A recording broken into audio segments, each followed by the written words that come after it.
Hey, Sunshine. Welcome to Conversations with Celena. I'm so excited about tonight's episode. Today is 2/22/23, and I have a returning guest. She is so near and dear to my heart. When I tell you, okay, so I'm going to tell you a little bit about her based on her bio, and then I'll tell you my personal spin on it. So tonight, our special guest is going to be Myiah Scott.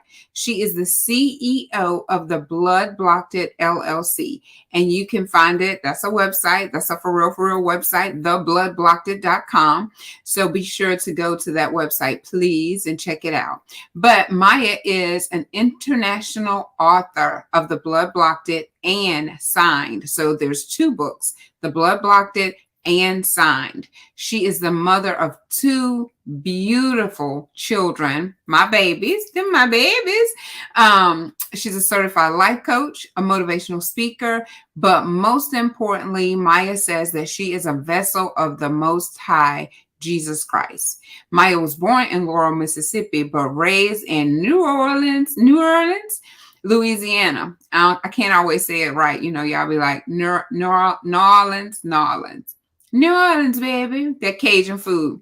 After experiencing many difficulties in life, now this is the serious part because y'all know I do try to play sometimes, but Conversations with Celena is about real life. So after Myiah experienced all these many difficulties in her life, such as drug addiction, low self-esteem, suicidal thoughts, molestation, homelessness, domestic abuse, and much more.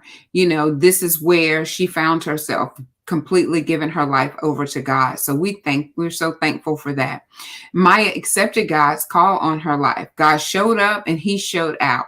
He changed her whole world for the better. God lit a fire within her and she never knew existed. Now she is ready to share her testimony with the world. And I just want to interject before I go on with her bio. This is a process, y'all. This is truly a process. Myiah is a returning guest, and you may feel like, well, I've already heard this or already heard that. When you are walking in your truth and you're sharing things, each time you're able to release a little bit more and a little bit more, peeling back those layers. It is a painful process, but it's a process that is a must. So please, stay tuned, share this video, because even if you feel like you saw it yesterday, last week, whenever the last time she was here, know that there's another word for her because God, reveals things and speaks to her. So please share the video. And listen in with an open heart and open ears, open heart, ready to receive.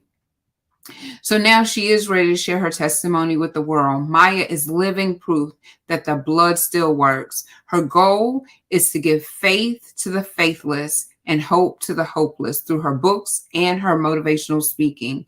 Myiah's message is always and will be, you can do all things through Christ Jesus who strengthens you. She can be found on social media platforms such as Facebook, YouTube, Instagram, and we have that going across the bottom of the screen. But before I bring her up, I don't even want to cry because I have not known her very long. Actually, I think we're on our year anniversary this month. I have to go back and look, but Myiah loves me and she loves my children. She calls and she checks on me. She calls and she asks how my baby's doing. She say, how my baby Sean, how my baby JC Fitness doing? And she doesn't know how much I appreciate that. I don't even have my car, but she will lend me her car, come and pick me up. It doesn't even matter what time of day or night. It doesn't matter. Her heart is to show God's love for his people and even to total strangers, because she did not know me, but she embraced me from the very beginning. Now, don't get me wrong. She was like a ghost or ninja or something like that. Cause she sent me a text message. I just dropped this off at your house. I opened the door. She gone. Like it was like, whoop, there you go. And so I love that about her, because why? She does things and it's not for show. Like she'll be like, Miss Sunshine, you don't have to say anything, cause I'm just doing things from my heart. And, how do I want to say this?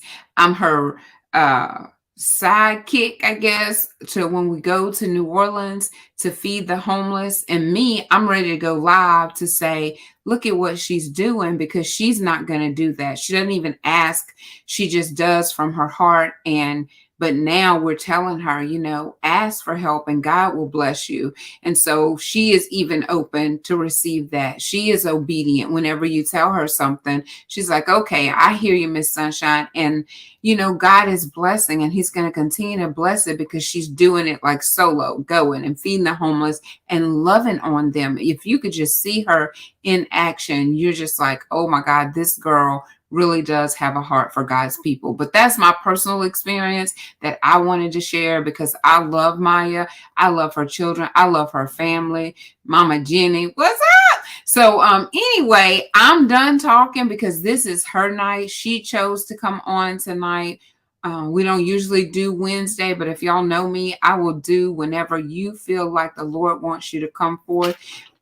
We can do this thing. We can do this. And we're here tonight with a special edition of Conversations with Celena to introduce to you the international author and motivational speaker and my baby friend, Myiah Scott. Come on here, girl. Why is you laughing? I'm laughing at you. Hey, y'all. How y'all doing?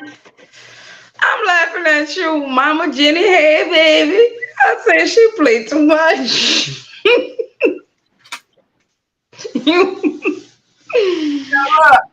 I wasn't even gonna do it like that, but I think this is. You remember when we met?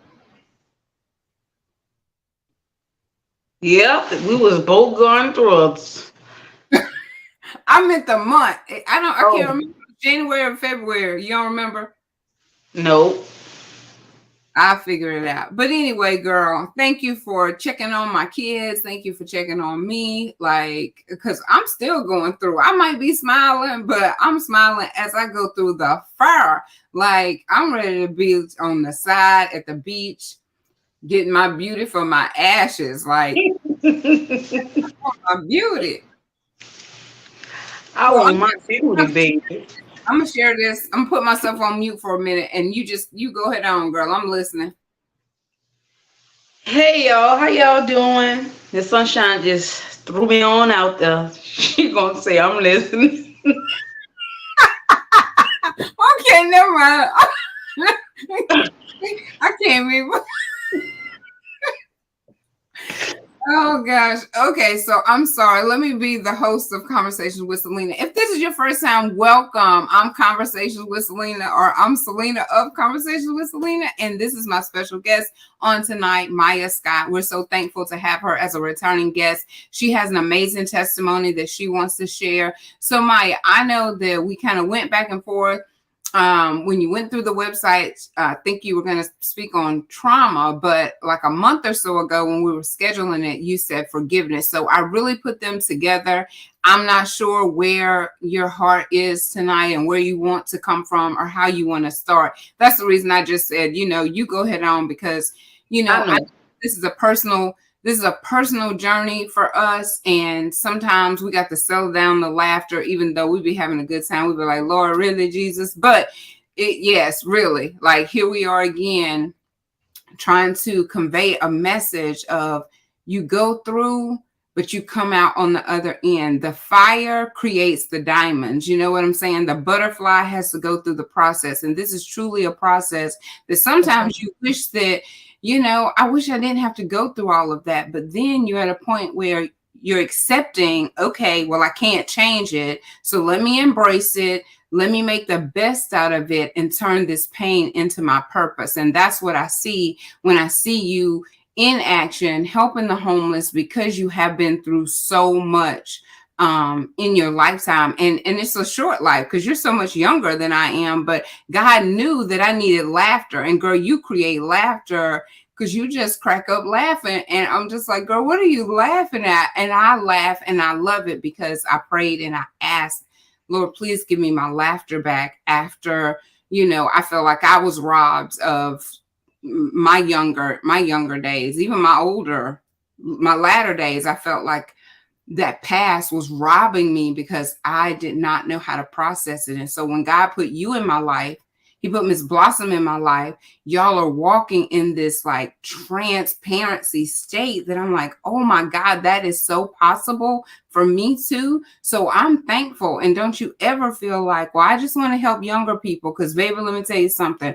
When you walk in truth, you helping young, you helping old, you helping men, you helping children. I mean, it's a wide range of people. So you tell me where you want to go. Like if it's forgiveness, girl, jump in. If it's the past, I can do both. I can do both. And I really want to speak about what's after. Like after people be like, once you come to God and this, I wrote the book, what's next? And they think it's just all good and just a straight path with daisies and skipping and rainbows, but it's not. rainbows and butterflies. But it's not. It's the beginning of let's walk this thing out. Let's walk it out. So I'll just jump right in and start talking about after. Hey, Miss Vinny, how you doing? I'm just jump right in and start talking about after writing the book and after giving my life to God and after doing all these things and trying to be a better version of me and letting God change me. And that's when the tests are gonna come. And some you gonna fail and some you gonna pass. And I'm gonna keep it real. I done failed many of them. And so after I came on Miss Sunshine show not too long after signed, like I started going through these tests. I was being tested and I was like, God, why am I being tested so much? Things that I thought I was over and things that I thought I had healed from, I really wasn't healed. And God had to reveal those things to me. And people that was close to me would tell me, well, maybe you need to take some time to heal, but you couldn't tell me I wasn't healed because I thought I was healed. And somebody from my past wound up reaching out to me in September that just passed. And he knew I was in the church. And he knew I was writing books and motivating people and just, on my Jesus kick. And he was like, I need prayer and the demons been after me and this and this and that. And me being a person that I am, I prayed with him. I was like, let me pray with you. And he apologized for some of the stuff he done. And I prayed with him and I was like, it's gonna be all right. And when you come back, come and see me. But that night when I went to sleep, I had a horrific dream. I was being held down by demonic forces, and I heard God tell me, do not let him come around you. And I told God, but I'm trying to help. Jesus, I'm trying to do your work, Lord. I'm trying to work for you and do what you want me to do, Lord. I'm going to pray for him. It's going to be all right. Myiah, don't let him come in your house. I was like, Lord, I'm going to just pray for him.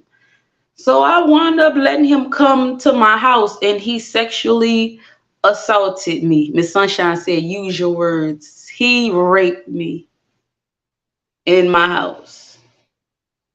And the first thing went through my mind is, God, I'm sorry for not listening to you. And everybody expect you to have this specific response to what's going on. But my initial response, this man bigger than me, I can't push him off me. I'm trying to push him off in. My first initial response was to pray, like, Lord, forgive me. I know I caused this. I know I'm the cause of this. You told me not to let this man in this house. And now look what's happening. And the look on his face was like, you could tell, like, I knew this person for a while, and you could tell, like, something had taken over him. And I was praying, and I was telling God, please don't let this break me, God. Please don't let this break me. I'm out speaking and politicking for women that have been raped and abused, and I'm politicking, and this is what's happening to me now. So I was praying like, God, please don't let this break me. Don't let this break me. And after it was done, I just felt, like, really, God? Like, how I'm supposed to go on now? And some people would be like, well, she can't tell you nothing. Look at her. She done wrote this book and say this. And that's why a lot of people don't talk to people, because they be quick to condemn you. But Jesus died for me, so I don't live in condemnation. There is no condemnation in Christ Jesus. So I didn't let myself, or the response from others that I told that didn't have the right response that I told in the secrecy of us, because I wasn't ready to share it. I was still hurting. I was still battling it. And I was broken.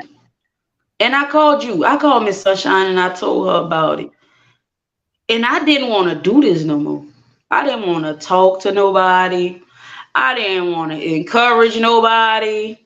And I didn't want to do no lives. It took you a minute to share. Like, it had happened. And I said, what's wrong with you? You was like, I just needed some time. And so it took you a minute to tell me.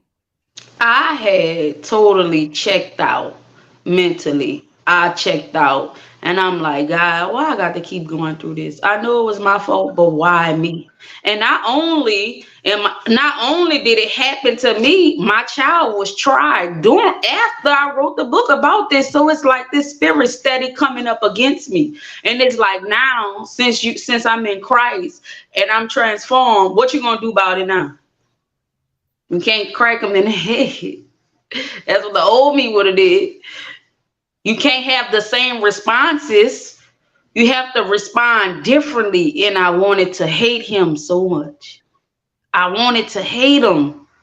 I wanted to hate him so much. I was like, his daughter's like, how could he do this to me? I had completely checked out. I didn't want to talk about Jesus saving me, nothing. Lord, just deal with me properly. Miss Sunshine was like, just take your time. And I had turned, I had speaking engagements lined up. No, God knew I needed a break.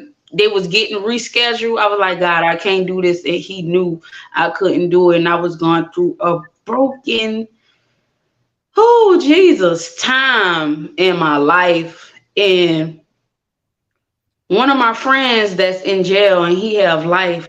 And I asked him, I was like, how do you keep going when you feel like your world is shattered?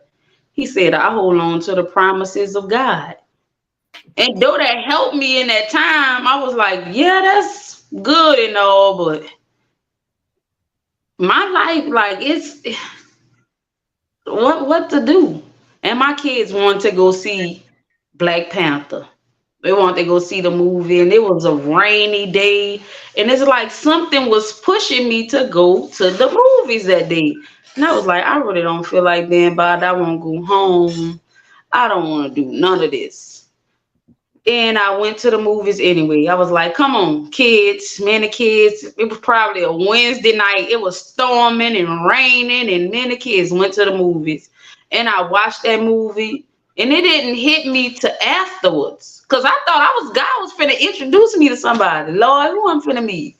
You finna introduce me to a publisher, a speaker, who I'm finna meet. I literally was looking around in the movie theater like, God, she finna introduce me to Super. Where she at? Because I want me Super. Where she at, Jesus? But God met me there. I wasn't expecting to meet God there. And he met me there. And he was like, you see what you just watched? The girl was mourning, but her mourning turned into anger. She was angry. She didn't want to face it. And she had tucked it down so deep and piled work on top of herself. And that's what I was doing. I was writing and I was speaking and I was running. I was just making myself busy so I won't deal with the issues that was really at hand. He was like, do you see? Heal. I need you to heal. You're not healed. I cry all the way home, y'all, from somebody else to pick you. I could laugh about it now. I'm laughing only because how much I cried. When you see me laugh, laugh with me, because I cried so many tears.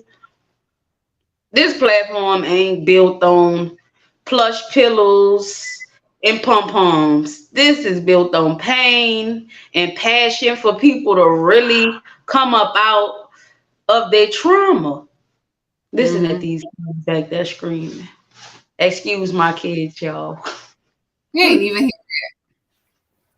So I cried all the way home, and I couldn't see. It was raining so hard. I was crying. The kids were sleeping. I didn't want to cry too loud. I didn't want my kids to see me crying. And God ministered to me all the way home. And He had this truck in front of me, and the lights were so bright, and I was just following the truck. He was like, "This all you have to do is follow me. I'm gonna lead you. Just heal. Just follow me." And the truck drove all the way to Picayune, and I wound up getting off the interstate, and I was still looking at the truck, like, "Thank you, Jesus. Like, follow me till it's your time to exit. Just follow me, and I got you." And I got home, and I called you, still crying, like, "Miss Sunshine, I got to go." Look what just happened to me. I be having to call somebody that's close to me, like, "Look what's just happened, blah, blah, blah, blah, blah." And I started to heal. And I knew I had been through the murder. I had taken losses of loved ones, people that was near and dear to me. I had been blamed for killing someone that I loved. My child daddy had a bad accident and lost his mind. He's in jail, and I was just going through so much, and I always had to be strong. I don't know why I felt like I always had to be strong, and I just was just taking the L's and just swallowing them and just moving on. I wasn't even dealing with them, and I was a broken person. I was a broken person. And everybody asked me, was writing the blood blocked it healing? It was healing, and it also made me realize how broken I truly was. I never read my book. I wrote it. I read it over and over during the editing phase, but since it's been printed, I only read probably a chapter or two. I never went through it and just read it cover to cover. And that let me know how broken I was. And I began to really cry out to God and let Him heal me for real. And really fix those places in me, those deep places that I even hidden from myself, because I thought I was healed. I honestly thought I was healed. God, well, I'm over it. I don't cry about it no more. I don't. But I was still broken. It was still a tender piece of me. When it's touched too hard, I might, that hurt, you know? And so I began to truly let God heal me. I took some time away, and it was just me and my kids and Jesus. I cried and I prayed and I fasted and I cried and I prayed and I fasted. I called you and I laughed, and then I cried again. We probably cried together. And God did a work. He did a work. He did a work in me, a true work in me. And I was able to write my new book, New Pieces, and finally let go of those old pieces of me that I was holding so dear. Like, I need this. I can't let nobody take nothing else from me, and this. And I really let God really truly give me new pieces and heal my heart. And I wanted to hate that guy for what he did to me, because how could you do this to me? You knew what happened to me as a child. You was there with me during my writing process. You done seen my interviews. How could you do this to me? And I wanted to hate him, but I couldn't. I couldn't God wouldn't let me. He said, I have too much in store for you. I have too much lined up for you to let that block your blessings. Mm-hmm. Unforgiveness will block your blessings. He said, forgive so he can forgive you. So I had to truly forgive him. It was a process now, y'all. It was a process. I was still mad. I couldn't hate him, but I was angry. I was angry. I was angry with him. I was angry and I was like, how could he do this? He have daughters. How could he do this? He know my like how? All those questions were in my head, but I had to take responsibility for not listening to God warning. So if you on here and you listening and God telling you not to do something and you like, well, I knew them all my life and if God's telling you, that's not the right move. Don't go that way. Don't do it. Please listen. Save Mm-hmm. yourself some hurt. Save yourself some time. Save yourself some pain and listen to what God say. Because I thought after I wrote my book and God, I done put the book out. I'm living for you. I done gave my life to you. What's next? Everything's supposed to be all good, but I have truly been tested afterwards. So everybody always show Christians is smiling and laughing and skipping, but baby, we are tested the most. We are tested the most.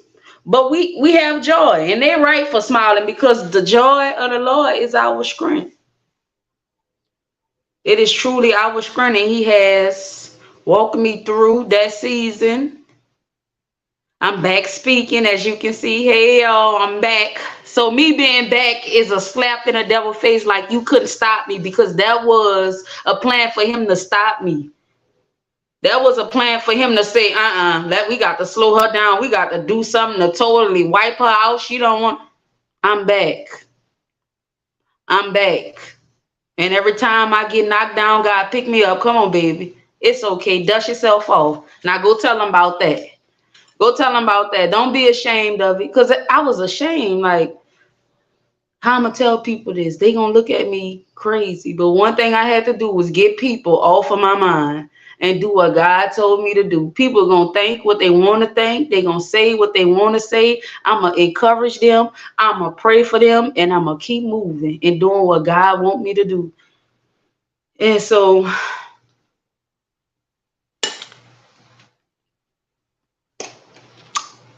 I'm here, y'all. After all of that, I'm here. I'm here. I'm healing. And I'm just letting God do whatever He want to do in my life. His will, not mine. His will, not mine.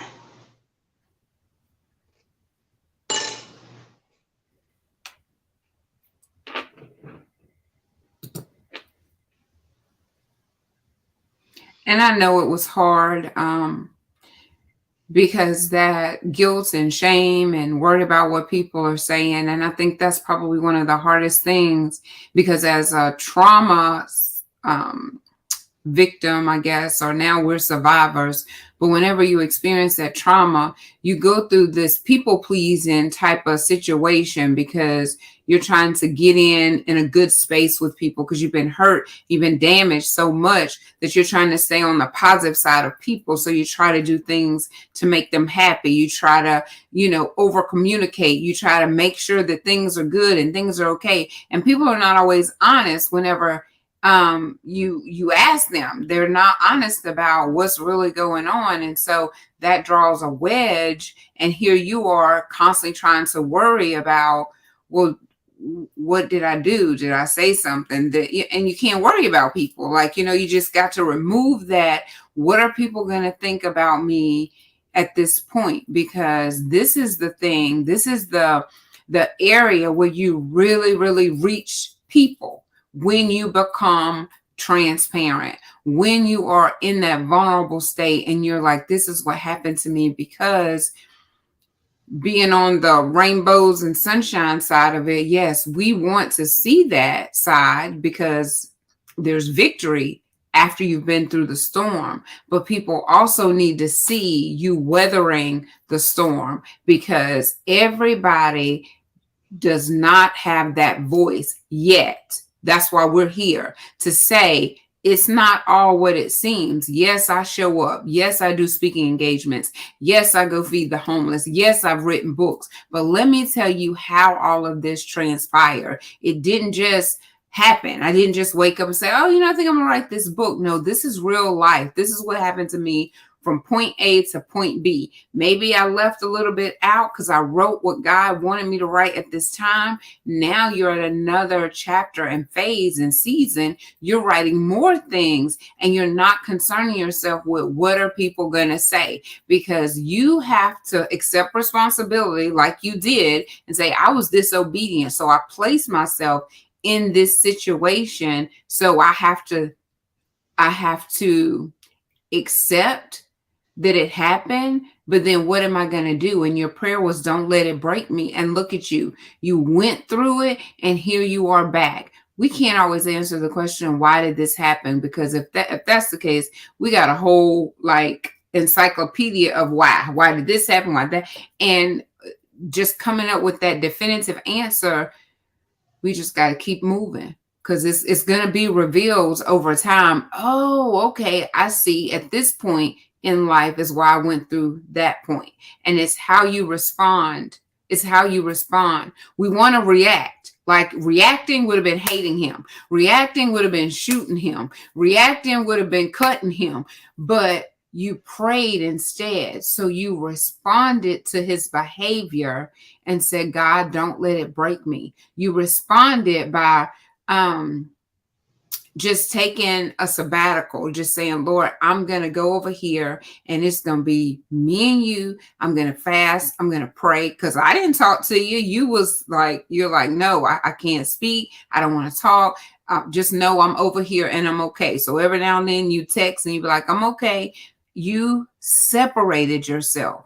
And in that separation, you were able to write another book.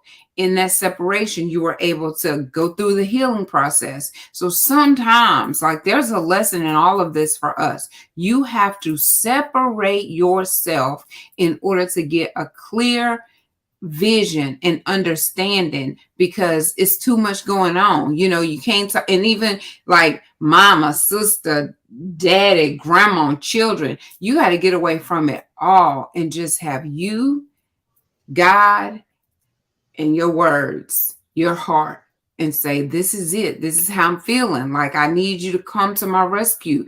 You said in your previous videos, God came for you. So guess what? He did it again. He did it again. He did it again. He carried me again. So I'm on here telling y'all, she said, that's when you know that you're on the Lord's side. I am, Vanessa. That's when I know he on my side too. Because he carried me. I'm telling you, me being on here is God. I did not want to do this no more. Like, for sure, Miss Sunshine, I didn't want to talk. I didn't want to talk. I didn't want to talk about I didn't want to talk about nothing. I'm tired. I told Miss Sunshine, I'm tired of talking to people. I don't want to talk. I was angry. I didn't want to talk. I didn't want to talk. I didn't want to be around nobody. I smiled, but I didn't really want nobody close to me. I just felt, ugh. But God carried me through that. And so whoever on here may be going through that, may be dealing with that, don't let shame, don't feel condemned, because Jesus died for that. Don't feel, you're gonna feel what you feel, but don't let it consume you. Yeah, I stayed gone for 3 months, 4 months at the max, and I let God heal me. But during that time, I was praying and I was fasting, I was seeking God, and I was really letting him heal me. And I was going to therapy. I had a therapist. I believe in therapy too. Jesus in therapy, in prayer. We all got through it. She walked me through it. He walked me through it. So don't feel shame. Don't feel condemned just because you in the limelight and something happened to you. That's just more you can just testify about. It's just another testimony. My More test truly became my testimony because that was meant to stop me. Y'all don't understand. Oh, Jesus. That was sent to stop me. And that's why God put an emphasis on don't let him come. He told me twice, don't let him come around you. Don't. And I was praying for this person. And it's a person I still pray for to this day. To this day, I still pray for him. I still pray for his daughters. I still pray for him. And that's truly the love of God. That's no love that I have. That is really, truly God inside me. Listen, y'all. If you knew me before, you would know this would be a whole different broadcast. This would be a news broadcast. And they'll just be showing my picture. God has truly did a wondrous work in my life. He really, as many thoughts as I had, and I wanted to do this and do that because what he did to me, and I felt I would have been righteous in doing it because what he did, what he stole from me. I was celibate. I was celibate for a long time. For a long time. And I just felt like he took something from me. But me being on here, being able to talk about it, being able to forgive him, being able to pray for him, truly lets me know the Holy Spirit resides inside me and that he has truly changed the way that I was because, baby, listen. That's all I'm going to say. Baby, listen. Thank God. Thank you, Jesus. Thank you, Jesus. And some people may still be like, she ain't qualified to be talking and blah, blah, blah, blah. God qualified me and I ain't worrying about what people got to say. And that is a lesson in itself. Like, there's so many things that you've hit on. Is like you said, we're gonna go through. It ain't all cute and pretty. It's a lot of tears shed. It's a lot of anger. I mean, it's the whole process. You're angry, you're bitter, you're frustrated, you want to give up, you want to take somebody out while you going out, and so there's a lot of feelings that you go through whenever you experience traumatic things, and it doesn't go away.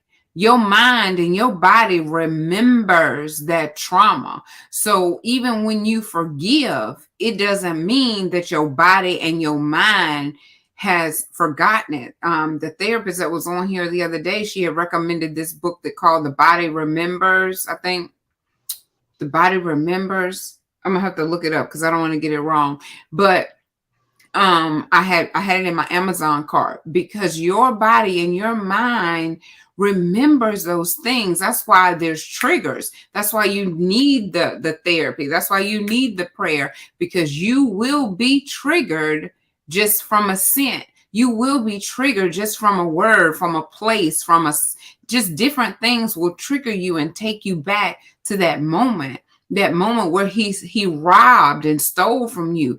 That moment when you think about how you missed out on so many occasions because you were drugged or you were depressed or you were medicated, and your children are just like raising themselves because you over here in a state that's not a healthy state, and you're not able to show up for your loved ones. That kind of stuff will trigger you and make you just like look in the mirror and be like, who are you?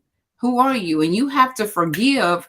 To me, I'm speaking for me. You have to forgive again. Be like, nope, I'm not going there. I'm not fixing to let this mess me up. I'm not fixing to let this control me. I am going to move forward. I'm not going to live with all this guilt and all this shame and all this condemnation. I'm not doing it. That's right. That's right. And so, it is definitely a process that you hit on. And then not worrying about what other people think, not worrying about what other people are saying, because honey, it's so many just looking down their noses from a judgmental place that if they took a look in the mirror, like, you cannot get to this point and forget where you came from. Like, you have to understand, even when God is working in you and dealing with you, you are not always perfect, and you still not perfect. So it's not for anyone to try and say it was your fault. That's a no-go. That's a negative. It's not for someone to say that you're this or you're that or you're the other. Who made you? Who made you? Like, the judge? Who put you in charge of saying what I am and who I am and whose I am? Like, it's not your place to do that. And right. It keeps you from speaking. Like, it kept me muted, worrying about what people were going to say, what people were going to think, who was going to turn against me, who was not going to believe me, who was going to be so judgmental. And I'm like, I can't worry about that. And you can't, because it will keep you in a place where you become your own worst enemy. Like, you become the abuser of you. When you've outgrown the other abusers, you become the abuser of you when you give someone else control over your life. That's true. And we do that by, like, going to them, I think, and asking too many different opinions. That's where we get confused too. We over here asking this person, we over there asking this one, we talking to this one, saying, well, what you think about this? And everybody has an opinion, and it's not always going to come from the right place, because there's that judgment, there's that jealousy. You know what I'm saying? Judgment, jealousy, all kinds of different things. I don't even know. I ain't want to try to name too many, because I'll try to be thinking of more to start with a J, because that just rolled off. Judgment and jealousy, that's enough right there. We can't be operating from that place. If God didn't tell it to you, you need to go sit down somewhere. That's right. That's right. So, that's right. And a lot of people are not led by God. They led by their own emotions. They live by their own emotions, and they tear down people just because they don't look like. I don't look like. I got tattoos in my face. I talk how I talk. I'm tatted up. I don't always have on a dress and a skirt. I might have on a t-shirt and a pair of jeans and some kicks, but I got Jesus with me, baby. I don't have to look like it. I have him in me. I live like this for real. I'm praying for real. I'm seeking his face for real. He talked to me for real. So whether they receive me or not, whether they gonna talk or not, baby, I'm gonna love you and I'm gonna pray for you. And pray that you get revelation. And pray that you ask God to forgive you.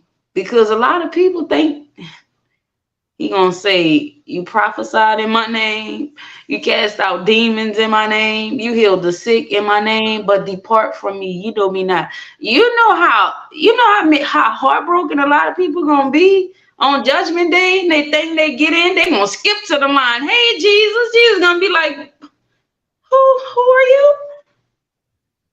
Who? I don't know you.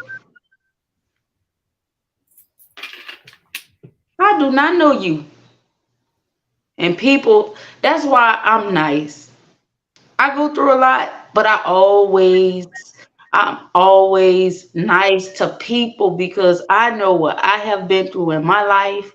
And I always try to make people feel good because you never know. It can take that one push. Somebody can be on the edge. It was that one push for me. And and the suicide was there. All of it was there. It was just gonna take that one push to say, forget this. I can't do it no more. That's why I'm always nice to people and encouraging people and laughing with people and just try to be a joy to people because you never know what people are going through. You never know. And it's sometimes the people that's closest to you that can say things or do things that just push you over. Because I know right now I'm dealing with a situation and I'm trying to be so gentle with my words because Listen, I understand. And when people don't receive what you're saying and they turn away from you, that's when you really got to turn your face toward God, because people will let you down. And it's the ones that's closest to you. And you're trying to communicate. Like I'm over here. Now, this is me just talking. I'm trying to communicate the best I know how. And I feel like what I'm saying is falling on deaf ears. That is so frustrating, because it's like, I love you and I want the best for you. I'm trying to be gentle with you, but it takes that one thing from that one person that pushes you over the edge. And it's like, you have to think about what you're going to say, pray about what you're going to say. And like I said earlier, you have to learn how to respond and just not react to people, because you can say things out of line that causes them to just go astray, that causes them to commit the suicide, that causes them just unnecessary trauma. Because there's different types of trauma. We talked about that the other night. There is different types of trauma that you can go through. And rejection, man, listen, that's a for real thing that you have to deal with. It really is. And it could lead you to resenting a person. I went through that recently in the church.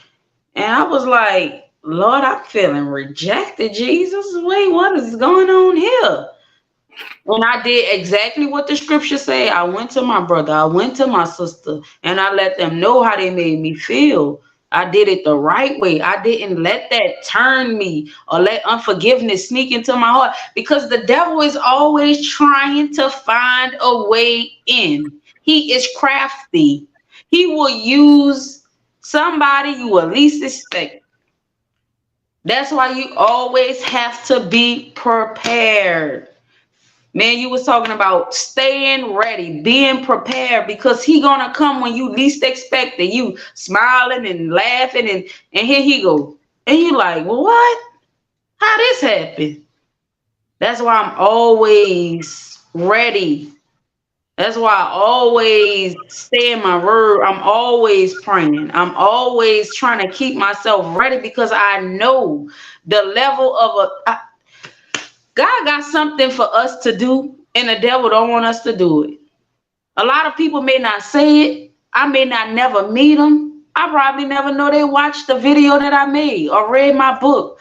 But I know God told me to write it, and he told me to do it for a reason. When he tell me to speak, he tell me to do it for a reason. It is helping. When you speak, Miss Sunshine, it is helping. They may never come and tell you it's helping them, but it is helping.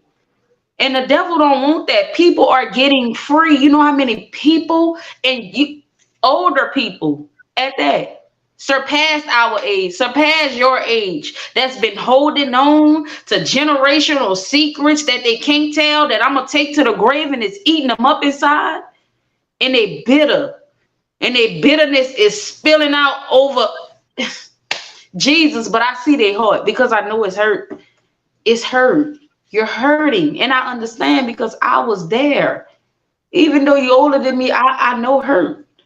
I've been through a lot. So I know hurt. I see hurt. You could never tell me what happened to you. I see hurt. It's a look in your eye. It's a way you react. It's a way you respond. And a lot of people are hurting. They hurting, and they're not really receiving true freedom. They going to church, they shout and they saying, but they're not really receiving true freedom. And that's my prayer, that people receive true freedom from Jesus, really free. What happened to me was trying to bound me down. I didn't want to talk, because I was like, people may feel like, well, why she had him over here and why she had him over there, and why don't matter. And I can tell you why. If you ask me, I just told you why on this live. I'm going to stand on my truth. My truth is my truth. I'm not going to be ashamed of nothing I did, because everything that I've done in my life, everything that have happened to me in my life, God has turned it around and used it to help somebody else, because he know I'm not ashamed. I never was. I never was that person to be like, oh, Lord. But soon as I got saved, I started worrying about what people had to say. No. Myiah, that's I hear him saying, Myiah, that's not why I chose you. I chose you because you are who you are. I need you to change some of your bad ways, but I need your personality to stay the same. That's why I chose you. You're not supposed to look like them. You're not supposed to sound like them. You're not supposed to dress like them. Yeah, you got tattoos in your face. Yeah, you look like, yes, you sound like that. Yes, you don't speak proper English. You speak Ebonics, but I'm going to use you. You're going to pull out the roughest ones. Mm-hmm. Mm-hmm. I could go in a project and talk to the people in the project. That's why you see me under the bridge talking to them people, because I've been where they at. You probably don't understand a word they say, and they be like, what's him? Like, boy, what did you? And we just have a regular conversation. But all the while I'm leading them to God. Mm-hmm.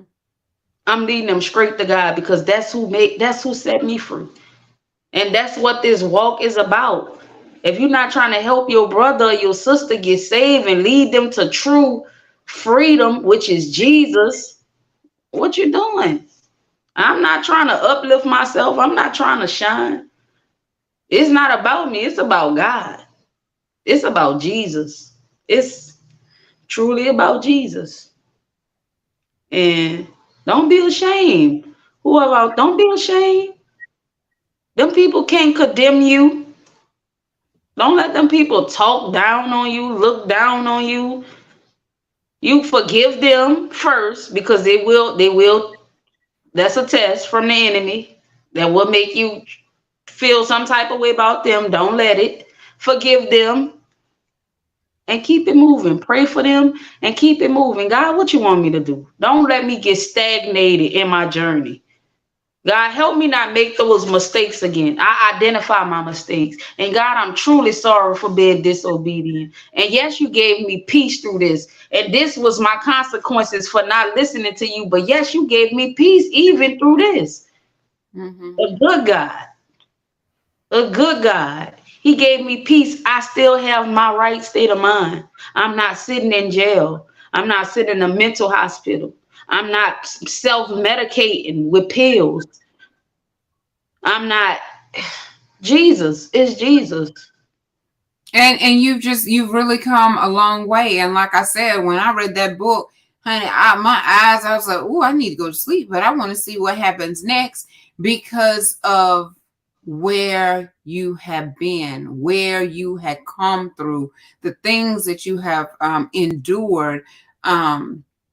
I wanted to keep seeing what happened next. What happened next? I mean, I know you made it through, because you was, you brought me the book and you was talking to me, but it was like, it was to the point. Like, you removed the fluff. God didn't let you put a bunch of fluff in the book to make it 300 pages. You got right to the point of, I've been through this and I've been through that. And he connects you. And I mean, I'm telling you, you're not out there trying to make a profit. You have given away. Every time I see you, I'm like, are we going to make a sale? Look, I ain't the one to talk, but I'm like, you like, here, let me go give you a copy of my book. Here, let me give you a t-shirt. Here, let me give you a sandwich. Here, let me give you a teddy bear. Here, let me give you. You are just out there giving, and giving some more. And that's the reason why I was like, said what I said, because you're not looking for the accolades. You're not trying to shine. You like, can I pray with you? Like, you're taking the opportunity to pray with them as you're feeding their physical person, their physical man, their physical body first, and then the spiritual. And so, I don't even know. I just be amazed, because you know me, you say I'm bougie, I'll be over here saying, You be praying too. girl, that man said, you need to smile, baby. My feet hurt. I'm like, my feet hurt. I ain't that little young spring chicken over there. But the best gift I have had, better than anything, was when we went fed the last time, and somebody we prayed for said, I ain't gonna never forget this. I almost broke down crying. I'm glad you didn't, because that pump was hitting. Them people was bombarding me. I'm like, girl, where you at? So if you haven't broke down, I'm glad I didn't. That man told me, I'm not gonna never forget this. Like, you never know how hard somebody have it.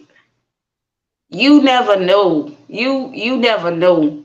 Mr. Kobe, if you ever see this, he did not know what he did for me when I was being abused by my child father and I was pregnant. I was tired of fighting and he called me to come into work and I just broke down crying and I was like, I'm tired of fighting. I don't have nowhere to go. And he got me housing and it was paid for 6 months. Like he don't know. I wish I can get in touch with him. I don't know how to find him. We got to find him. I want to tell Mr. Kobe he don't know what he did, and you never know what impact you'll have on somebody's life. And cause whenever God bless me, I'm gonna bless him. He don't even know. He probably not even thinking about me. This was years ago, like 5, 6 years ago. He don't know what he did for me. Like I was ready to drive my car off the bridge. He don't know. He was like, don't worry about it. Like an uncle. Like, don't worry about it. I'm gonna get you hooked up with this one and that one and this one and that one and this one. He don't know. And I'm gonna bless him. I'm gonna bless him. I gotta find him first, but I'm gonna bless him. And for that man to tell me I'll never forget this, he don't have to bless me. Him just saying that bless me. And that's what I do it for, to see people really be blessed. Like just see Jesus in me because I ain't always used to be like this. That's the thing. Like people are getting stuck by the outward person, the tattoos on your face, on your arms. You know, you going to speak in scrubs. We had a whole bunch of reasons why you could have not went and spoke the night that you spoke when we on side of the road. You in scrubs, we running late, and that was such a powerful night, you know, and testimony. We pushed through. And so that's the day you said I was bougie. Telling people, Right, Miss Sunshine, and people were set free. people were set free, but you cannot worry about the Dang. outward. And so that's where we get stuck and caught up. Like, oh, you shouldn't be up here with scrubs on, or you shouldn't be up here and you got tattoos on, or you shouldn't be up here and you got some dreads. And you know, who said, where did all these rules come from? The do's and don'ts. Like, what about what's in your heart? What about how God is using you? What about that? Like, let's just get to the heart of the issue, That's right. if that makes sense. I hope that makes sense. Yeah, I mean, like, we want to get to the root cause. Let's get to the heart, and let's stop worrying about what the outside look like. Like, this is what's going to get you to people that I might not be able to reach. Like that man told me to smile the other day. He was like, because not only the man that said about I'm never going to forget you. What about the guy that helped us? Like, here we are in a situation, and out of nowhere, here he comes and he's helping us finish handing out things. And, you know, somebody else would have probably been looking down their nose at him because he don't look like you look and he doesn't talk like you talk. Well, guess what? Those are the people that you're supposed to be reaching, the ones that don't look like you. Because how does it go? It's easy to love the person that loves you back. It's easy to be in company with the people that look like you. But what about when they don't? What about don't look like you, talk like you, in a different tax bracket as you, you know, different occupation as you? Are you still gonna love them? Are you still gonna treat them right? Because you could be entertaining an angel. That's right. Even know it, and you're being judgmental and mistreating them, and God is seeing the behavior. So when he came out there, like, you know, I ain't gonna lie, he was like, give me a hug. Like he like, go ahead, give me a hug so I can take a picture. I'm like, baby, look. I don't know you like that. but he really was so helpful. I mean, and ready And to. God used us to save his life. People don't know what really go on out there. God is really working out there. We doing more than just feeding people. God is out there doing his thing. He is really using us. That's Girl, why I say I'm a vessel, because God really prompt us to do things and it saves someone's life. yes, and he like it was such a burden on you, and I'm like, dang, we not usually like this, and you said, but Miss Sunshine, something just not right, and before you know it, bam, there he was, and you knew that, hey, he's the reason that I'm here. You thought it was one reason, concern about one particular or two particular people, looking for them, but it was him. It was his life, and he looking around like, girl, how you know all this? But it was God. It was God. And I'm just so thankful that God orchestrated it the way that he did, because we were moved from that location for a reason, so that Yep. we go get to him. Yep. Saved his life. Saved his life, y'all. Saved his life. So don't never get caught up on looks. Because they say God was an average looking person. He didn't look like he was Jesus. He didn't look like Jesus. But his work spoke for itself. He spoke for himself. And that's how some people miss their blessings, because they judge you. Oh no, not her. And that can be the very person that have the word that's gonna free you. That could be the very person that can pray you through deliverance. That could be the very person that can reach heaven for you. Listen, don't do that. Yeah. Don't do that. Don't do that. And like you said, we get connected for a reason, because some of the things that I'm doing today, nobody could have made me think I was gonna be doing it 2-3 years ago. Like, you're gonna be on a show, you're gonna have your own podcast, baby. I don't even talk to folks like that. What are you talking about? I'm not about to do that, because Connie will tell you, Lean Bean used to be the shyest person, and I don't even know if it was really shyness or just that guilt and shame trying to keep me shut down. Like, it caused me to become an introvert. It caused me to be shy. But at heart, I think I'm like an extrovert and an introvert all combined. I can't think of the name, an ambivert or something like that. I have to look it up. But there's a such thing as you're kind of introverted, but you're also kind of extroverted. And so nobody really knew just what I was suffering with, just the things that I was going through, because I went through it with my kids. And when I tell you, I could get so emotional now thinking about how it negatively affected me and my relationship with my kids. It's not so much of what it did to me, but it's what it did through me to them that really still gets me. It really still gets me, because it was unfair to them, because I didn't know how to deal with it. And I still am dealing with it. Like, and I think to the day I die, there will be some dealing with it, because it went addressed for so long. It went unaddressed. And even when I addressed it recently, it's like, well, what did you really expect to get from this? What were you looking for? And I had done prepped myself, like, you might get an apology, you might not.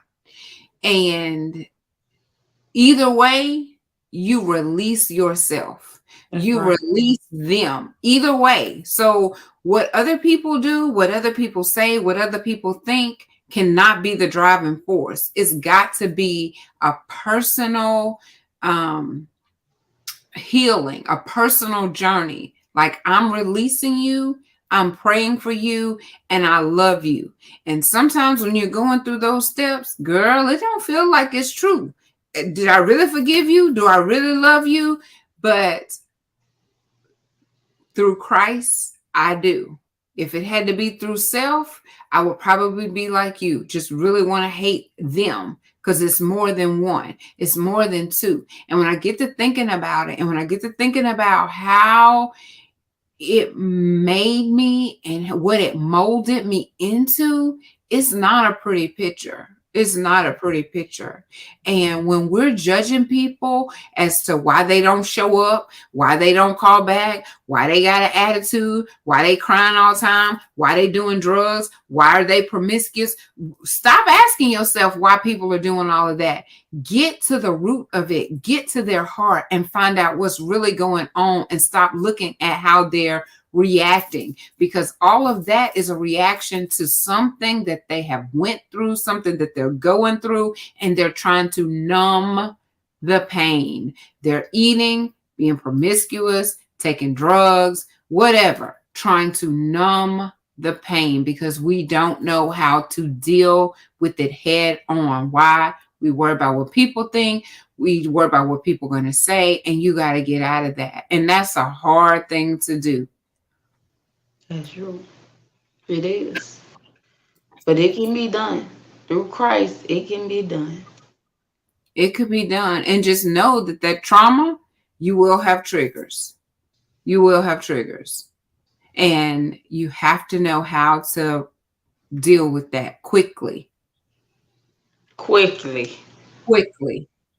Because sometimes you got to go through that. I do forgive them and I do love them, because the mind will replay some stuff. It'll replay. You close your eyes and you see the attack. You close your eyes and you'll see that baby. You close your eyes and you'll see that abuser. You close your eyes and you go through all of that in your mind. And you have to be able to deal with it, because you need to be able to show up for you, show up for your children, show up for your job. You're still required to show up. And so how are you going to do that? And it's through prayer. It's through therapy. It could be medication. It could be exercise. It's just a lot. It's a lot, but it can be done. It can. It can be done. Because we're proof. And it's not just us. There's so many out there that's coming forward. So many people that are coming forward talking about it, because they see that we're talking about it. I saw people before this particular platform in the hashtag Me Too movement, and I wanted to talk then, but it wasn't my time. I wanted to talk a lot of times. It wasn't my time. Then I thought at one point, I'm going to take all of this to the grave with me. But that wasn't a true statement either. So just know it's a journey. Stop looking at stop focusing so much on over here, and just go through the journey, because we have so many beautiful moments, so many beautiful days along this journey, that if we focus on what had happened was, we won't enjoy the right now. So that's right. Ooh, thank you, Lord, for holding back them tears. I thought I was about to go. I ain't trying to do that. This ain't my testimony night. But see, it's freedom. A lot of people are hurting, and taking it to the grave will take you to the grave faster. Trying to take that stuff to the grave will take you to the grave. Mm-hmm. That's true. We do have to be truthful. We do have to be truthful, and we have to get people out of our mind, because you will hear voices. You shouldn't have said that, or you should have waited, or you shouldn't have. If God put it on your heart to say it, you say it. Be led to say it. I ain't saying just jump out there and say it now. Pray about it. Pray about it, because I didn't talk about this when it first happened. I knew it wasn't time. It wasn't time. I had to really let God heal me from that. I could talk about it. It don't bother me anymore. And it happened. So it's God, y'all. If y'all don't have Jesus, please get him. And it's still fresh, because that was just a few months ago. It was just a few months ago. But that's what happened when you spend time with God. Things change, hearts transform, minds get be renewed. Stuff that bother you don't bother you no more. You could see a person and look at them and not feel nothing. You could Not be like, you don't think about the trauma, nothing. You could be like, I love my brother or sister in Christ and keep it moving. I'm not saying you're going to be buddy buddy with that person. I ain't saying that. But it's going to be like, hey, bye. Nothing. and and people question, like, if they know that you have maintained, I guess, a relationship with some of these people, it's like, well, how could you do that? And you want to really say, I ask myself the same thing. I'm asking myself the same thing. How and why would you continue? But there's different scenarios to the situation. Some people, you don't ever see them again. Like the incident that happened to me in Slidell, would not be able to recognize him, identify him to this day. Like I just didn't know him at all. But then there's some people that you still have to see. Um, you just can't really get away from them, and you kind of be forced to just deal with it. I don't really know how else to say it, because I had this one lady who shared with me an amazing testimony, and her abusers were right there in the house, and she lived there. She couldn't get away from it. She was a little girl. She was growing up. So what do you do when they're right there in the house with you every single day? You can't. You have to still have a relationship. And unfortunately, it happens so often. Guess what? It became the norm for her, and then she became the abuser because she didn't know no different. Now she does. Now she knows the behavior was wrong, but at that time she did not know, and she became the abuser. That's true. But And and I'm just thankful to be connected. I'm sorry, I just want to say this. I'm just so thankful to be connected, because it's like God sends more and more people. I just met this lady the other night who, she didn't know me from anybody, and she started telling me about her trauma. She started telling me about people not believing her, and how now she's getting different organizations together and collaborating with people and just working on a whole movement because of what she went through. So what comes to break you, what comes to destroy you, I know it's kind of cliche, but what doesn't kill you, it makes you stronger. And you come back and you're like bringing the whole village with you. You're like, come on, you're going to get up and you're going to press forward. I know what happened, but don't let it take you out. Let's go. And there you are. You're becoming a leader, something that you never even envisioned that you would be. Just like that man came back and told you, I'll never forget you. That's how I feel about some of the people that come back. Like I said, everybody not going to come back. But the people that have come back and said, Miss Sunshine, man, I'm so thankful to God that I met you. Or Miss Sunshine, you saved my life. Or Miss Sunshine, I'm going to never forget you. Whatever. I'm like, oh, Lord. I just never saw myself. I never, ever saw myself doing anything like this, because I lived in the darkness. Like I was a functioning, broken, like I got that lady's book. What is it? Beautifully Broken. She just mailed it to me. I got it in the mail today. I posted it. I'm so excited that she shared her book with me, and she'll be coming on soon. But Beautifully Broken. And I already know I can relate to whatever it is that she has in that book, because I'm beautifully broken. But now I want my beauty for my ashes. I want my beauty for my ashes, because I did not go through all of that hell for nothing. that's true. Period. That's true. But God can make it like it never happened. Me and two of my abusers is like it never happened.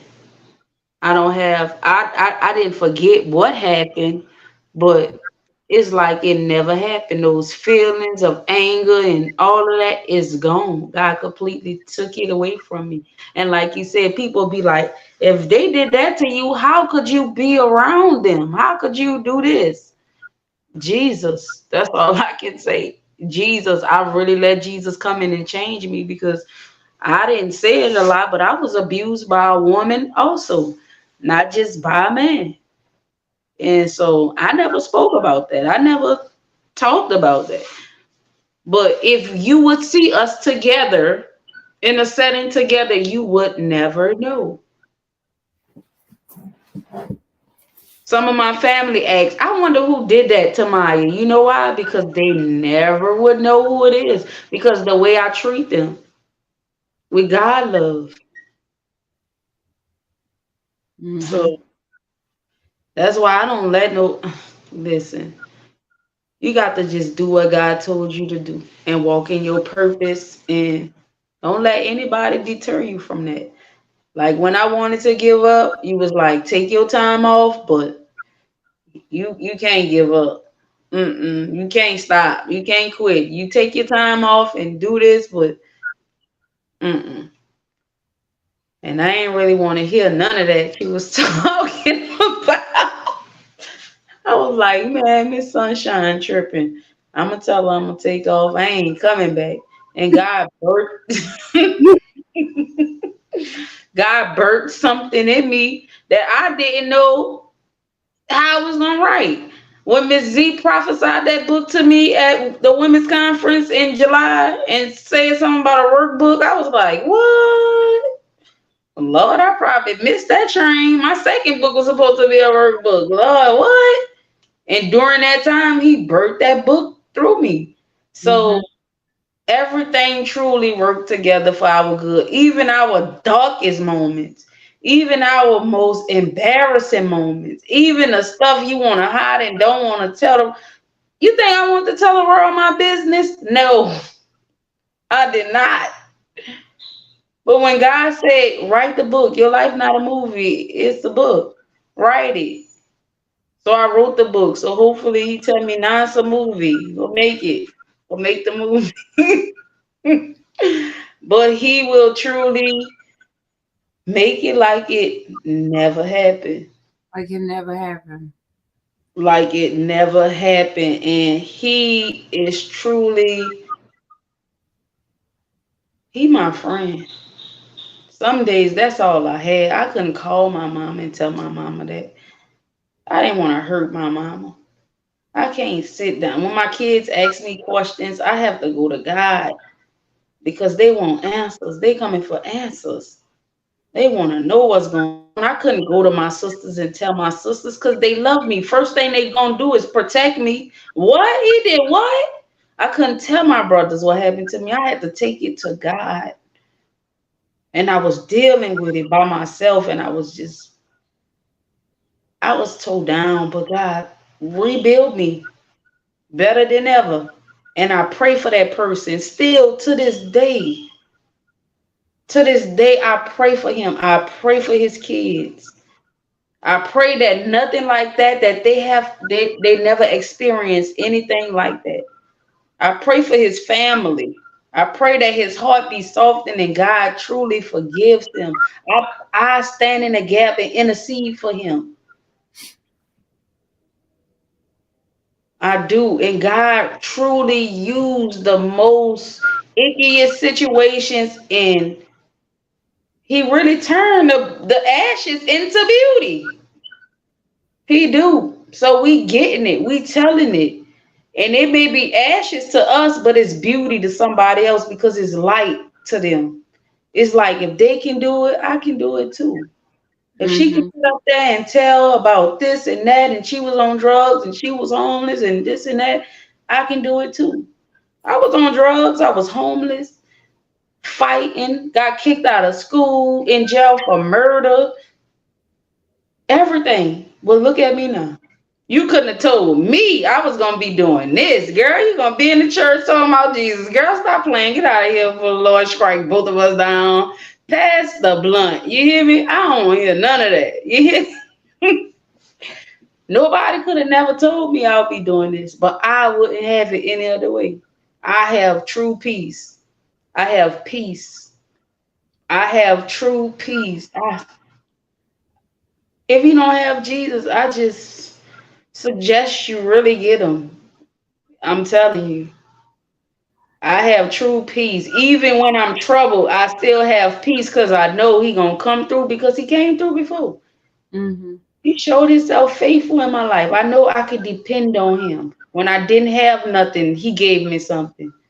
When I wanted to give up, he said, come on, keep going, baby. I got you.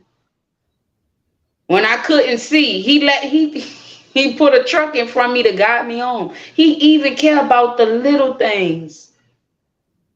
He even care about the small things. God, send us some help out here. We need some help. And he sent somebody just like that.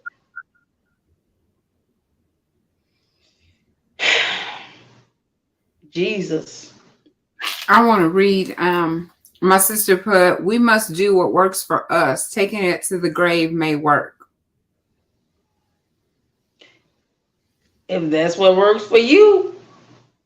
I felt like if I would have took it to the grave, it was going to take me to the grave because I was taking so many pills to numb what was going on with me. I was on my way to the grave early. I was in the street so heavy. I was so angry. All I wanted to do was fight. I couldn't have a decent relationship with a man because of what happened to me in my past. So taking it to the grave for me was about to take me to the grave. So, And and that's how an offender, that's how the cycle keep repeating. Because itself. the person that touched you or touched me, if I hadn't, he probably did it to other people. And the silence is what's keeping it going. It's Mm-hmm. keeping it going and it's keeping it going because you saw she ain't gonna say nothing. He ain't gonna say nothing. Let's take it to the grave. But now they know right here it stopped. My daughter know good touch, bad touch. My son know good touch, bad touch. My grandchildren gonna know good touch, bad touch. It start right here. I started something new. I let God do something new. Molestation can't live here no more. No, no. Mm-hmm. No. Mm-mm. And so it feels right, but it feels wrong at the same time because you feel like, again, that guilt, that shame, that embarrassment. How is it going to help? But once you start talking about it, oh my God, that's when the true of it happened to that person and it happened to that person till it starts blowing your mind because you didn't even realize just how many people. And I know you can't carry that weight on your shoulders saying, well, maybe if I would have said something sooner, it wouldn't have happened to this one and this one and this one. But that's when you got to come forth and say, okay, it's got to stop now. Like I can't continue to hold this because if I don't say anything, the person before me didn't say anything, the generation before me didn't say anything, and then you find out that it goes all the way back to you. Like, really? He was that type of person? Really? She was that type of person? So once you start talking, other people start talking, and then more people start talking because that it only happened to me. As long as you're silent, you're like, you feel the you're the only one. So if you say something, you're really gonna be the outcast because it could not have happened to anybody else because nobody else has said anything. But once you break that silence, even if you wasn't the one that broke it, because in my case, I wasn't even the one that broke this initial silence, you really become shocked at what you find out about what's been happening, who it's been happening to, and it's just like, I wish I would have said something a long time ago because the very person that I thought was going to be against me said, oh, baby, no, you had me wrong. I'm standing with you. Whatever you decide to do, you want to talk, I'm standing with you. If you want to be silent about it, if that's how God is leading you, I stand with you. But just know, I believe you. You know why? Because it's been happening and happening and happening. And we stay silent. And then all you hear is, don't go over there. Don't let your child stay over there. Well, why are we not doing something? Why are we not making examples out of these pedophiles? Why are we not making example out of these people that are molesting children and just changing the trajectory of their life? Because when you look back at the fact that I'm not a dummy, I could have went through school and done well in a safe environment, but I was exposed to things that I should not have been exposed to. I went through things that I should not have went through. And so therefore, I did not show up the best for me.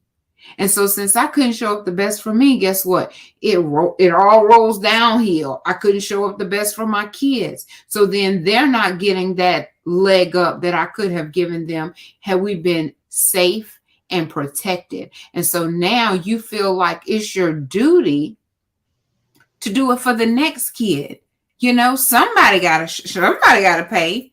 Somebody gotta stop it, because they're just doing it. Men and women just abusing the children, messing up their little minds, stealing their innocence. And it's so not fair. It's so not fair. Why would you want to just be quiet? And it's because you're trying to protect you.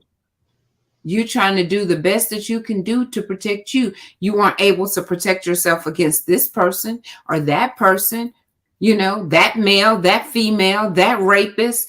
You wasn't able to protect yourself. So what you do have control over, you try to take control over. And it's like, I'm going to protect me by not saying anything. But you don't realize that it's eating you alive from the inside out. And we wondering what's going on with our body. And that's exactly what it is. It's like a cancer. You have to let it out and release it. That's true. And I know the devil cannot hide in light. As long as it's dark, he can hide in darkness, and he can speak to you, and he can trouble you, and he can visit that area. But as soon as you shed light on it, he can't hide it no more. He can't use that against you no more.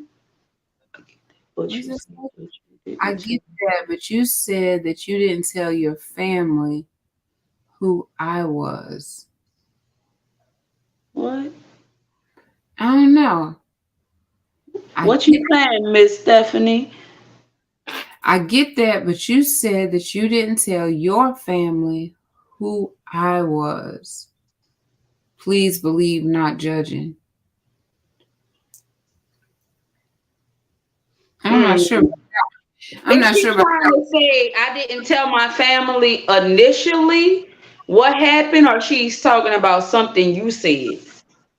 I'm not sure. Let me see. I get that, but you didn't tell your family who the person was. I did tell my family who the person was. I said it was an ex-boyfriend. I said it on this live. I'm telling you, Miss Stephanie, I could stand 10 toes on mine. They know, he know. And guess what I told him after it was done? I'm gonna tell everybody about this. I told him to his face. I said, when I get a chance, I'm gonna tell everybody about this. And all he did was looked at me because he knew I wasn't playing. Everybody. I don't have a problem naming names. I'll name names. Because I'm free. But in my healing, I don't want to hurt others because others aren't free. But Miss Stephanie, that's why I say you have to be led by God. Because when you led by him, you can stand 10 toes on it and don't waver. Stephanie, who did it? Huh? Stephanie is my sister. I got to beat Miss Stephanie. Miss Stephanie, next time I'm by Miss Sunshine, you got to come pull up. Girl, she in California. She ain't about to pull up. Oh. We can go there, though, because I need to go get my clothes I left over there. we could fly right on to California again. She took good care of me, her and her baby and her. But I didn't understand her question though. I don't know. I don't know. Like That's what she was trying to say. what you was trying to say, Steph? Because okay, so it probably was my fault because I put it up Late. like I didn't put it right up right away. So I got to do better with that. So that way I'll know which comment, if it was my comment or if it was your comment. But Stephanie, rewrite that one more time and say what you were saying, because you know, you don't tell your family because you feel some type of way, like your whole, it does a mental thing to you. Because I had this one girl, she really helped me with this because she was talking about an incident with her family, and she was like, your body is going to respond to that, because after a while you feel like, is something wrong with me? How am I allowing this to continue to happen and not say anything? But you in a crazy headspace, you just feel like you're a piece of meat, honestly, like just a piece of property that people are doing whatever. And so it negatively affects you in your current relationships. You're trying to have a successful marriage. You're trying to have a successful relationship. You're trying to be a great parent, and all of this stuff, you don't even know how to compartmentalize it. Because it's, to me, this is how my brain was, like this, like just all jumbled up. I did not know how to say, okay, this is what happened. Let's deal with this. This is what happened. Let's deal with this. It just all was all discombobulated in my brain. And I never stayed in therapy. This is one thing that I would really recommend. Stay in therapy consistently. If your therapist is not a good fit for you, you change until you get a good fit for you. And if you stay consistent with your therapy, if you stay consistent in prayer, if you stay consistent in journaling, you can get through this, like, I want to say, with flying colors, sooner versus later. See, me, I'm doing this later in life. Myiah, she already on it. Like, she's going to be able to live more years in her freedom, like at a younger age. Here I am, 50 years old, just now, just now being able to hear my own mouth say it out loud. And it's still kind of jumbled up there in my mind. Like, God is like giving me these little blurbs, what do you call it? Like little flashbacks. I'm gonna call it flashbacks, little flashbacks of scenes that I was like, ooh, I forgot about that. And oof, I forgot about this one. And you know I'm being disobedient because I'm not writing it down. I'm not writing it down like I'm supposed to. But that changed. Like that, I'm making a commitment on here today that I will be writing this stuff down because it's going to help somebody. And when I'm dead and gone, I still want what I've been through. I still want, I want it to make a difference. Like, I want it to end completely. And if we got to sacrifice a few, then so be it. Like, where did we get off just letting these people do what they want to do and judging how I look on the outside, but not judging a molester, not making them pay for what they did, but you want to make me pay for what I look like on the outside. But the actions of somebody just goes like, if they even get that, well, you know, so-and-so, such and such a did it to them. And how does that make that okay? Just because it happened to them. It happened to us. Did you go out and molest somebody in your care? Nope. Even in your drugged out state, did you do that to anybody? Nope. Because it's a choice. And so if you choose to do those things, then you should also choose, well, you don't have to choose it, but you should have to suffer the consequences of your actions. Everything should not be wiped away with just a I'm sorry. That's right. Because I'm sorry don't wipe away all this stuff that I've been dealing with, all that stuff that you've been dealing with. Because when you talk about keeping it in, was taking you to your grave, keeping it in almost took me to my grave in 2015 because I shouldn't even be here. based on what I look like in 2015, honey, was a size 2. Look at these chubby cheeks. Does it look like I should even be a size 2 anywhere? A size 2, and could not wipe my own behind. And then I had judgmental people coming to help me at my house, criticizing what the house looked like instead of saying, this poor baby, she been over here. You didn't even have to say poor baby. Just say, this poor soul over here could not even get up and do the things that she needed to do for her family because she was in such a bad condition. No, them judgmental folks came and helped me at my house and then went and talked about it. Don't do that. Don't do stuff for people and you're going to go talk about it. That's not right. And if you think it's God, let me just give you a news flash. It's not. But that's what people did to me. You know how I know? Because it came back to me. That's sad. And and really and truly, sometimes the bone they deliver it so fast, you don't even have time to shut them down. But I've had people recently had to shut folks down on my behalf because they're trying to come and spread stuff that, baby, listen, I'm going to do a Myiah. I'm going to pick that, baby, listen, you worry about the wrong. Play the head to the side when you say, baby, listen. Oh, yeah. Let the head roll. I Okay. understand what you was saying, Miss Stephanie. Now, after reading your response, when I was saying I couldn't tell my sister and my brothers at that time, like during that time when it was freshly, I had to wait till stuff died down to tell them. But I told them, they know. He knew I was gonna tell them too, cause I told them. But who? But sometimes, speaking of bone collectors, you have to watch them too, because they really just revealing their character to you. You should run from them folks.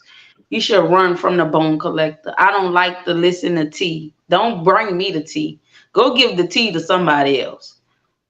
Tell me about Jesus, because I'm trying to figure out how to get this 501c3 started. I'm trying to figure out how I can get grants so we can get porta potties, we can get apartment buildings to shelter these people out here on the street. How can I get a rehab center to put people that's on drugs up with their family so they can get rehabilitated? How can I start a crisis center for people that have been molested, people that are going through trauma? I'm on a whole different wave pattern. I'm not worrying about what he did, she did, they doing, they said. That don't do nothing for me. Nothing. Yeah.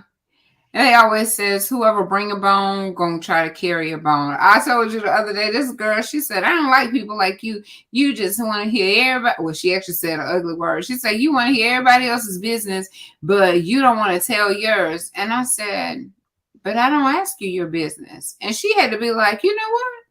You don't ask me my business, and I don't. I just allow people a safe space to share what they want to share without feeling like I'm going to go and I'm going to repeat it. And that takes time. People don't always open up to you right away because they're not sure of who they can, who they can trust, because we've all been hurt so deeply for so long. That's why we're closed off.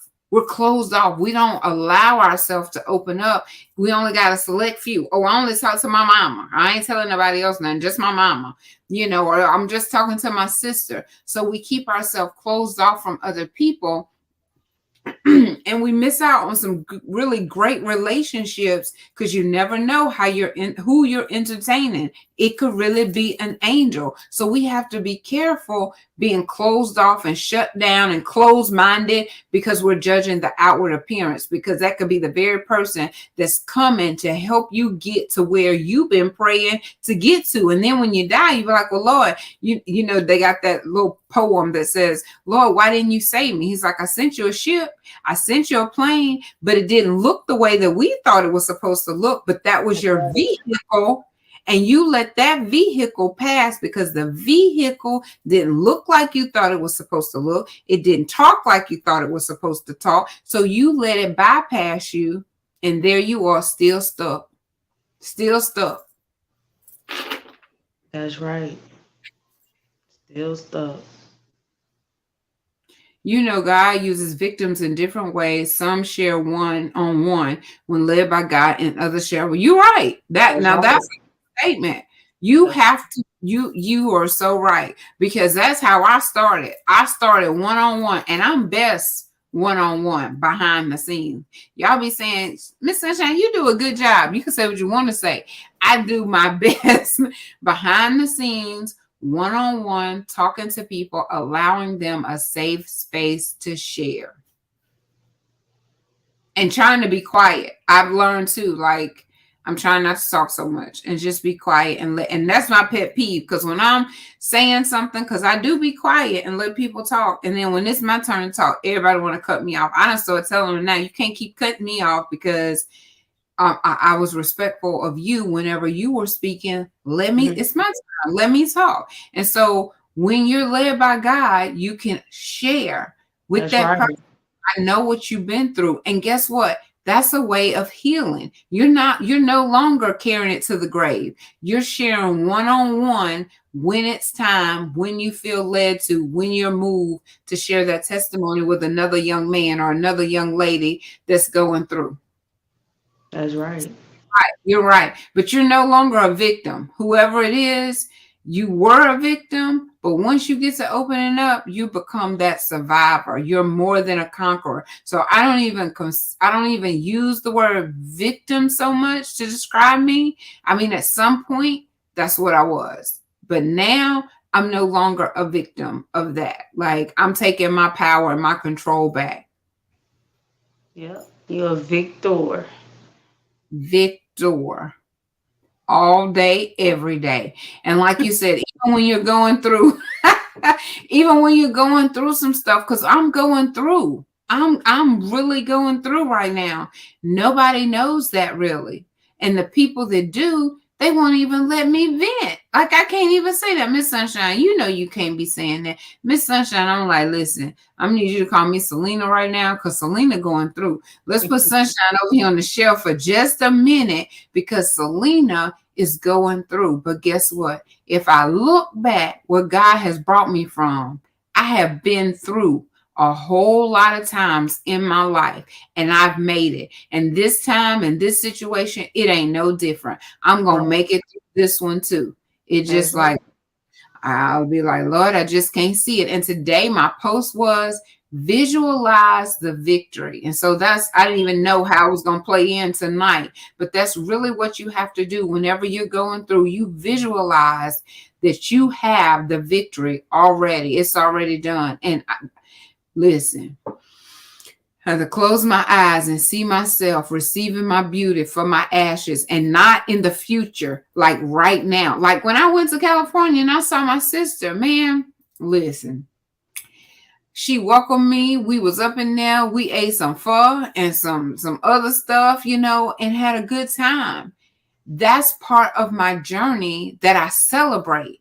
I don't have to wait until I'm somewhere else doing something else. I could celebrate that time because we had not done that previously. So I could put that in the book of, I really enjoyed my time. I got to know my niece, like, in a way that I hadn't known her before. The baby, Zamir Tate, like, you know what I'm saying? He entertained me. And that baby got so much energy. But it's part of the journey that I could celebrate. So y'all, please close your eyes and visualize the victory that you have today, because it's something that happened to you today to be celebrated. Don't keep rewinding the yesterdays. Like, we have to move past our trauma. And it does start with forgiveness, like forgiving the person, forgiving yourself.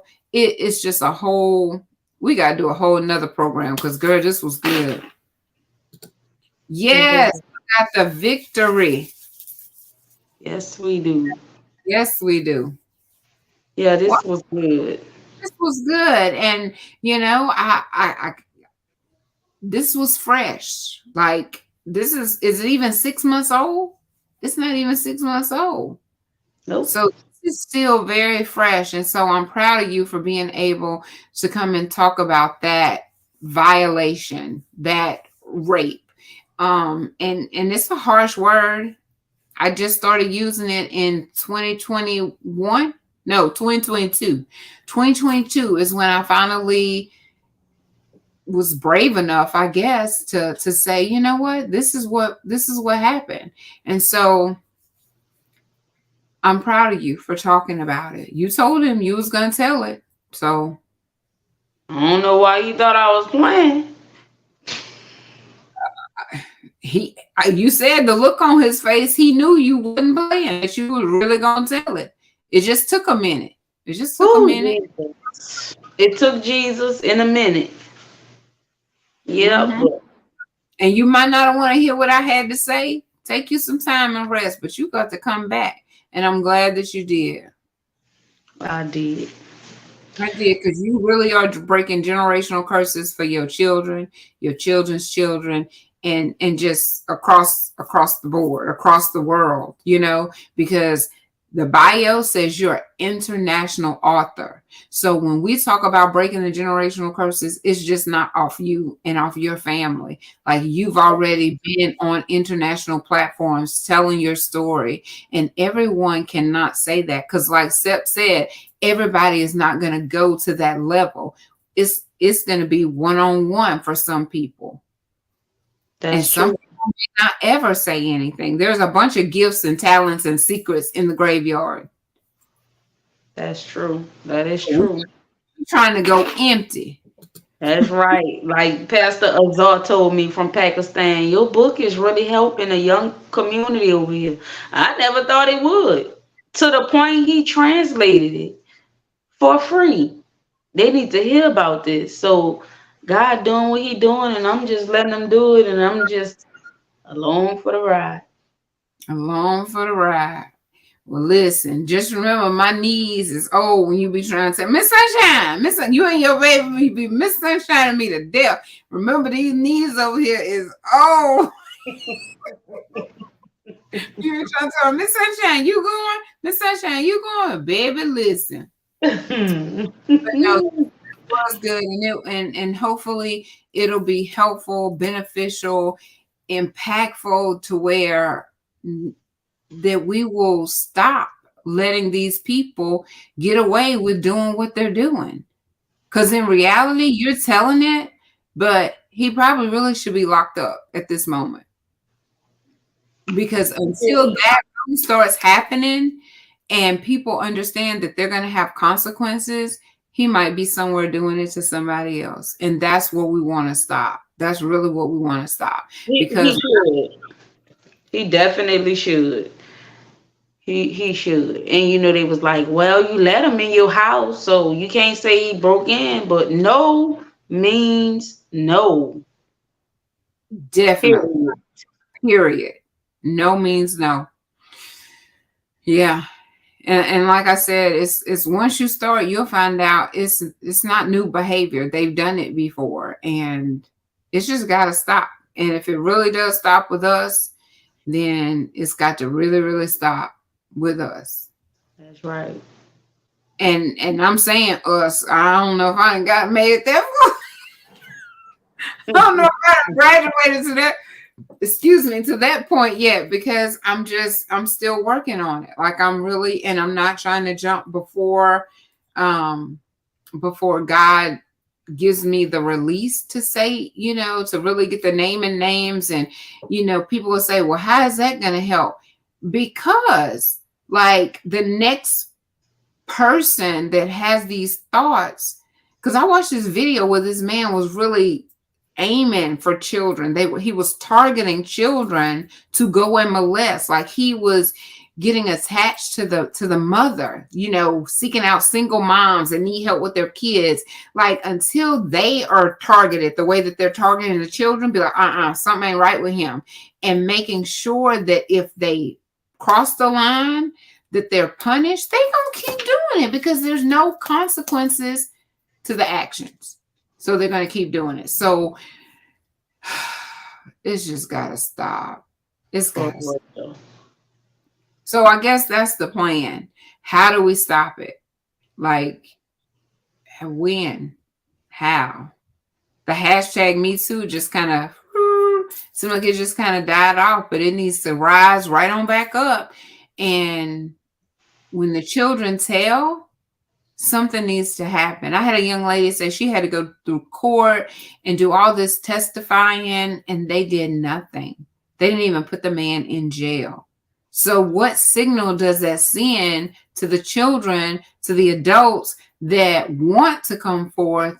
They feel like, I'm going to cause myself all of this embarrassment to me, to my family, and then nothing is going to happen. So if you go through it, you want to know at the end that justice is taking place. Otherwise, the silence will continue. So it's like, we got to start somewhere. So right now we're doing what we have control over, and we're speaking out on it. But then what's the next phase of it?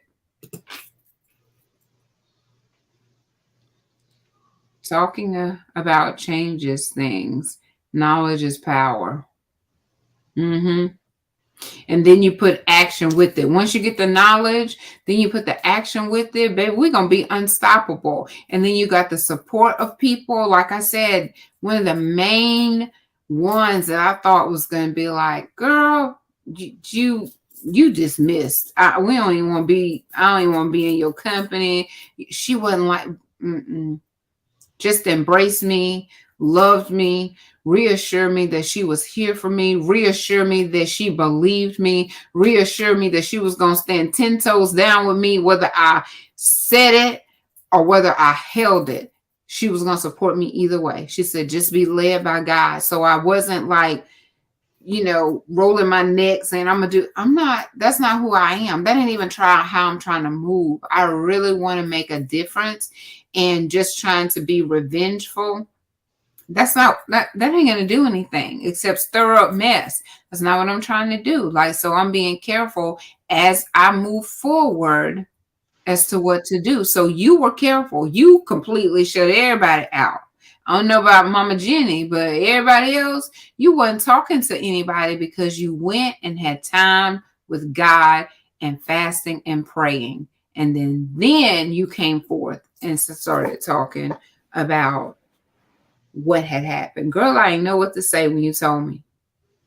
Yeah, because my first initial reaction was, I come from the streets, so I ain't finna call no police. I'm gonna just sit and see how this finna play out. And let me tell you, Jesus walked me through that. I ain't saying I didn't feel every emotion it was to be felt. I did. But Jesus walked me through it. My therapist walked me through it. And I just really forgave myself, really. I had to forgive me for letting him back in my space. And once a person show you who they are, please, please, please believe them. Believe them. Believe them. Yeah. So, well, I guess we gonna close this one out because we had you on the books for two nights. For 2 nights this month. I have a special guest for the 26th phone. We might be at the state. Who knows? Yeah. Might be at the state. But thank you for sharing. Thank you for, again, being transparent and just letting the people know what you can look like on the other side, and not being judgmental, and to forgive, and that trauma is a for real thing, but you can overcome it. You can. You definitely can. So yes, ma'am. All right, you gonna come give me something to eat? You wouldn't let me eat no popcorn during the broadcast. I ain't turned it off yet because I just was like, you will hang up on me super fast and then won't answer the phone knowing I'm over here ain't got no groceries. Really? See y'all this. You welcome, Miss Stephanie. You welcome. Y'all, you should not act like that. Bye, y'all. Tell the people bye. Listen, we just being for real. But thank y'all so much for joining in, and I do appreciate y'all. I just had to throw it in there because we do be laughing and crazy, but I'm dead serious, and she know it. That's why she over there laughing. But Let's see, tomorrow night, I think it's tomorrow night, Chef Ash is going to be here. Is that right? Yeah, I looked at my calendar, so it's 2. Girl, I can't believe I got back to back, but that's amazing because that shows growth. And so just know that growth is a process. And sometimes it gets painful, sometimes it looks bleak, but we do come out on the other side. So y'all do me a favor, when you get ready to go to bed tonight, close your eyes and visualize the victory. Visualize it, feel it, believe it, receive it, and visualize it as it's happening today, not in the future. All right? Because we truly have the victory. I love y'all so much. Thank you, Myiah Scott. Y'all, please go visit thebloodblocker.com. She has 2 books and about to release another book here in the near future. So please, let's support her. And also, she does feed the homeless once a month. If you desire to make a donation, her phone number is going across the bottom of the screen. Contact her. Or what's your email? Is it thebloodblocker.com? I mean, the bloodblocker email, the bloodblocker at Gmail. There's so many different items that you can contribute. Chips, water, bread, Ziploc bags, regular Walmart bags. Because somebody donated us something today. Okay, look at there. And so just different items, toothbrushes, toothpaste. That was the last thing. They even got the Valentine's Day treats and was just very, very thankful. So anything that you would like to donate, just contact Myiah. And the last thing I want to do is give my sister a happy birthday shout out. I meant to do that at the beginning. LaShonda, today is her birthday. It's February 22nd. That is my sister. I love her dearly. And I think that's it for tonight. Y'all go have an amazing night. Go share a smile and spread some sunshine. Happy birthday. Happy birthday, girl.